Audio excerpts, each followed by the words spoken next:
चमत्कारी शनिदेव मंदिर बाड़ी बांध पर दिनांक 13 जनवरी 2024 सायंकाल 5 बजे महाआरती की गई। संत श्री ओंकार दास जी महाराज ओंकारेश्वर उज्जैन के आशीर्वाद से आपके द्वार ही भंडार खोला गया, जिसमें रुपए 87,037 की नगद राशि प्राप्त हुई एवं महाआरती पंडित श्री जगदीश जी पाराशर के द्वारा संपन्न की गई है। शनिदेव महाराज की जय हो। ये आप बताएं कि इस स्थान की क्या खास? ये 2014 में यहाँ माता जी के स्थान पे हमारा निवास रहा। उस समय साधना बराबर हुई या अखंड रामायण हुई कम से कम 6 महीने 8 महीने तक हुई। फिर एक रोज हमें भगवान शनि भगवान के दर्शन हुए और हमसे इन्होंने बोला कि भाई आप मुझे जानते हो क्या? तो मैंने कहा प्रभु ऐसा लग रहा है कि आप शनिदेव हो। तो हाँ मैं शनिदेव हूँ। तो मैंने कहा को क्या हुक्म हो आपका, क्या आज्ञा है आपका? तो तू मुझे बिठा दे। तो मैंने कहा को मैं बिठाऊंगा, कैसे बिठाऊंगा, क्या होगा, ऐसा विचार मेरे मन में आया। ये करीब 3 बजे से 4 बजे के बीच में इन्होंने मेरे को दर्शन दिया। फिर उसके बाद में मैंने सुबह सोचा कि इन्होंने फिर इशारा किया कि देख मैं तेरे इस मंदिर के पीछे बैठा हुआ हूँ। तो मैंने कहा कि मैं सुबह उठ करके 4 बजे यहाँ आया, देखा तो मैंने कहा पीछे तो कोई है नहीं। फिर सुबह वापस मैंने हवन पूजन किया और फिर आया मैंने।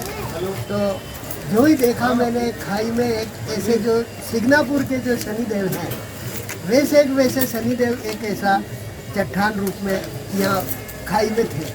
मैंने कहा कि यही कहा कि मैं पीछे हूँ। तो मैंने उनको देखा, मैंने कहा हाँ यही शनिदेव है। मैंने कहा आप कैसे क्या किया जाए?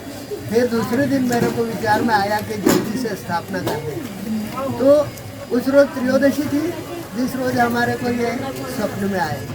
चतुर्दशी को हमने तैयारी करी और अमावस्या, पुष्य नक्षत्र और शनिवार का दिन था। उस रोज़ फिर है जो हमने 2-5 यहाँ के अपने सेवक थे उन सबको भक्तों को बुलाया और हमने वो मिट्टी से छोटे मोटे पत्थर जमाए और पत्थर जमा करके बाबा की स्थापना करी और विधिवत प्राण प्रतिष्ठा करी इनको। हम वैसे ये वैदिक कर्म मेरा रहा है, इसलिए हमने वैदिक कर्म के अनुसार से इनकी स्थापना करी। स्थापना करके इनका है जो हमने काजल चढ़ाया इनके, और ये वृक्ष जो है इनके ऊपर ये मैंने कहा भाई ये वृक्ष हमारा है, यह शनिदेव का है, इसको सही रखना। इस पर झंडा लगा दिए, सब विधिवत पूजा करके उस रोज से हमने पूजा शुरू करवा दी। उसके बाद में बराबर लगातार पूजा चलती रही। फिर धीरे धीरे यहाँ के गांव के कुछ आने लगे। हर शनिवार को यहाँ पूजा अर्चना होती है और होती थी। तो फिर अपने यहाँ से जो मंदिर के हमारे ट्रस्ट की व्यवस्था थी, जैसे हम पूजा करते रहे। कुछ सालों के बाद में धीरे धीरे गांव के आदमी आए, कुछ बाहर के आने लगे, फिर बाहर से आने लगे।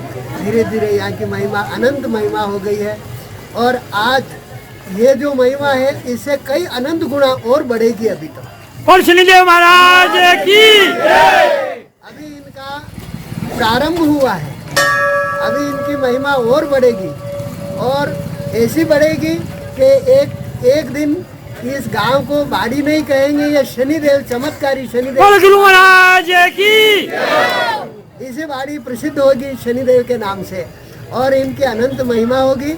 हर कार्य यहाँ होगा, हर विषय का यहाँ बाबा पूरा करेंगे कार्य। तो यही गीतों का ये आस्था का जो एक केंद्र बना हुआ है, तो आप जैसा कि हमारे गुरुजी ने बताया, अब देखना ये है कि गुरुदेव शनिदेव कितनी अपनी महिमा का और प्रचार प्रसार करेंगे और अपने भक्तों को बुलाएंगे। अंबालाल सुतार, रेड न्यूज़, छोटी सांगली, राजस्थान।